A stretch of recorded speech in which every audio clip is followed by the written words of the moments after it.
আসসালামু আলাইকুম সুপ্রিয় দর্শক। এখন আমি চলে এসেছি আমার বেগুনের জমিতে। আমার একই জমিতে ৩-৪ রকম সবজি চাষ আছে। আর বন্ধুরা, যে যেখান থেকে দেখছো আমার ব্লগটাকে প্রথমে পুরো ভিডিওটা দেখতে থাকো। আর আমি একটা ছোট্ট ব্লগার, আমাকে একটু সাপোর্ট করো, যেমনি আমি তোমাদের একটু একটু সাপোর্টে আমি আরও আগাতে পারি। ধান চাষ করি, তার সঙ্গে কি ছোটোখাটো জমিতে আমি সবজিও চাষ করি। আর এটা হচ্ছে ৬ শতক জমি, মানে ৩ কাঠা। আর এখানে লাগিয়েছি একই জমিতে ৩ থেকে ৪ রকমের সবজি। আর ভিউয়ার্স, এখন দেখো আমি যে করলা বসিয়েছি, গোল করলা, আর এর সঙ্গে বেগুন দিয়েছি আর কাঁচা লঙ্কা। আর আকাশে অনবরত বৃষ্টির কারণে ২-৪ দিন ধরে তাকে পরিষ্কার করে দিয়েছি আগাছা পরিষ্কার করার পর গাছের পরিস্থিতি আমার কন্ট্রোলে চলে এসেছে।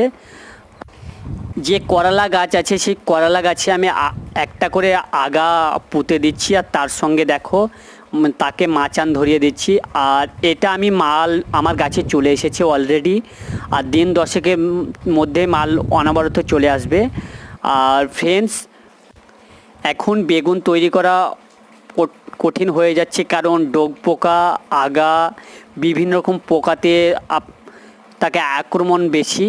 আর দেখো আমি তার সঙ্গে লঙ্কা লাগিয়েছি, আর গাছগুলো খুবই সুন্দর হয়ে গেছে। ভিউয়ার্স, আমার ভিডিওটা যদি ভালো লেগে থাকে আমাকে সাবস্ক্রাইবার করে দিও, আর লাইক, কমেন্ট, শেয়ার। আর এরকম ভিডিও পেতে আমি আছি নাজিরুল ফার্ম।